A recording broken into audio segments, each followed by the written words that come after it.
ਡੈਂਕੀ ਲਾਣਾ ਤੇ ਚੋਰੀ ਸਫ਼ਰ ਕਰਨਾ ਤੇ ਮੁਲਕਾਂ ਦੇ ਮੁਲਕ ਬਾਰਡਰ ਕ੍ਰਾਸ ਕਰ ਜਾਣਾ, ਇਹ ਕੋਈ ਖਾਲਾ ਜੀ ਦਾ ਵੜ ਹੈ?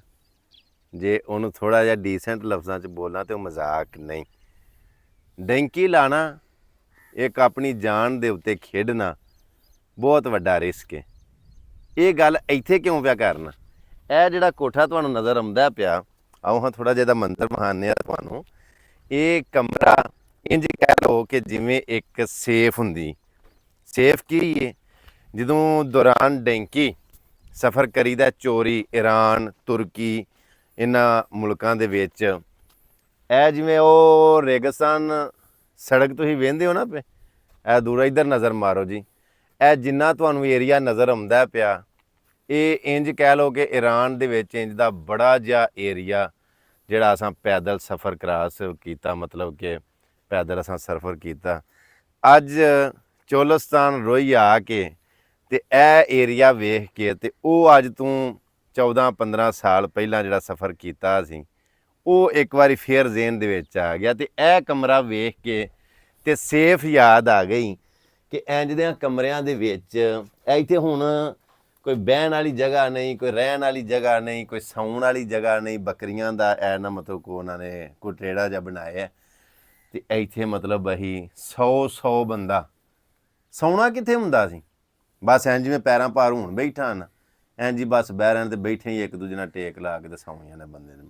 ਐ ਵੇਂਦੇ ਹੋ ਪਿਆ ਤੂੰ ਐ ਕਿੜੀਆਂ ਜਿਹੀਆਂ ਮਤਲਬ ਉੱਤੇ ਕਾਨਿਆਂ ਦੀ ਛੱਤ, ਹਾਂਜੀ, ਇਹ ਡਿੱਗਣ ਵਾਲੀ ਮਤਲਬ ਹੋਈ। ਇਸੇ ਤਰ੍ਹਾਂ ਦਾ ਸਾਨੂੰ ਮੰਜ਼ਰ ਯਾਦ ਆਇਆ ਮੈਨੂੰ ਇਹ ਵੇਖ ਕੇ ਸਾਰਾ, ਕਿ ਕਈ ਇਸ ਤਰ੍ਹਾਂ ਦੇ ਸਫ਼ਰ ਕੀਤੇ।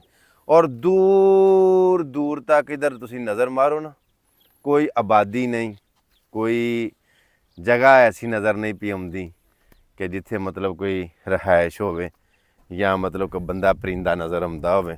ਚੋਲਸਤਾਨ ਹੈ, ਰੋਈ ਹੈ, ਸਾਰੀ ਰੇਗਿਸਤਾਨ ਹੀ ਹੈ। ਇਹ ਆਪਣੇ ਬੈਕ ਸਾਈਡ ਦੇ ਉੱਤੇ ਇੱਕ ਵਾਰੀ ਕੈਮਰਾ ਮਾਰੋ ਨਾ, ਕਿ ਇਹ ਪਿੱਛੇ ਵੀ ਜਿਹੜਾ ਮਤਲਬ ਹਸਤਾ ਹਾਲ ਕਮਰਾ ਜਿਹਾ ਤੇ ਇਹ ਸਾਰਾ ਕੁਝ। ਅੱਛਾ, ਮੈਂ ਨਾ ਵੇਖ ਕੇ ਬੜਾ ਹੈਰਾਨ ਜਿਹਾ ਹੁੰਦਾ। ਉਂਝ ਤੇ ਬੜਾ ਅੱਲਾਹ ਪਾਕ ਦਾ ਸ਼ੁਕਰ ਅਦਾ ਕਰਨਾ ਕਿ ਅੱਲਾਹ ਪਾਕ ਦੀ ਜ਼ਾਤ ਨੇ ਹਿੰਮਤ ਦਿੱਤੀ ਤੇ ਮੈਂ ਇੱਥੋਂ ਤੱਕ ਪਹੁੰਚ ਆਇਆ।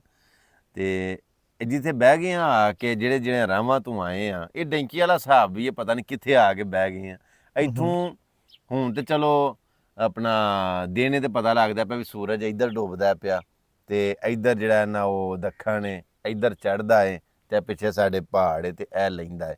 ਰਾਤ ਦੇ ਟਾਈਮ ਜੇ ਬੰਦਾ ਹੋਵੇ ਤੇ ਉਹਨੂੰ ਕੀ ਪਤਾ ਲੱਗਿਆ ਇਸ ਤਰ੍ਹਾਂ ਜੇ ਉਹ ਰਾਵਾਂ ਦੇ ਵਿੱਚੋਂ ਆ ਜਾਵੇ ਉਹ, ਤੇ ਉਹਨੂੰ ਕਿਵੇਂ ਪਤਾ ਲੱਗੇਗਾ ਕਿਹੜੀ ਸਿਮਤ ਕਿਹੜਾ ਪਾਸਾ ਹੈ, ਕਿਹੜੀ ਚੜ੍ਹਦਾ ਕਿੱਧਰ ਹੈ, ਲੈਂਦਾ ਕਿੱਧਰ ਹੈ, ਦੱਖਣ ਕਿੱਧਰ ਹੈ, ਪਹਾੜ ਕਿੱਧਰ ਹੈ? ਰਾਤੀ ਕਿਵੇਂ ਪਤਾ ਲੱਗੇਗਾ?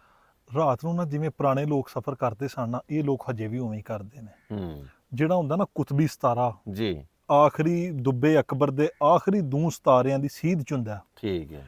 ਤੇ ਉਹ ਤਾਰਾ ਰਾਤ ਸਾਰੀ ਇੱਕੋ ਥਾਂ ਹੀ ਰਹਿੰਦਾ। ਠੀਕ ਹੈ। ਦੂਜੇ ਤਾਰੇ ਉਹਦੇ ਦੁਆਲੇ ਦੁੱਬੇ ਅਕਬਰ ਵੀ ਫਿਰਦਾ। ਠੀਕ ਹੈ। ਤੇ ਉਸ ਤਾਰੇ ਨੂੰ ਆਪਣੇ ਨਜ਼ਰ ਦੇ ਵਿੱਚ ਰੱਖ ਕੇ ਉਸ ਹਿਸਾਬ ਨਾਲ ਉਹ ਜਾਂਦੇ ਨੇ ਵੀ ਸਿਮਤਾਂ ਦਾ ਹਿਸਾਬ ਲਾ ਲੈਂਦੇ ਵੀ ਲਹਿੰਦਾ ਚੜ੍ਹਦਾ ਪਹਾੜ ਦੱਖਣ ਕਿੱਧਰ, ਕਿਉਂਕਿ ਉਹਨੇ ਕੁਤਬ 'ਚ ਹੀ ਰਹਿਣਾ।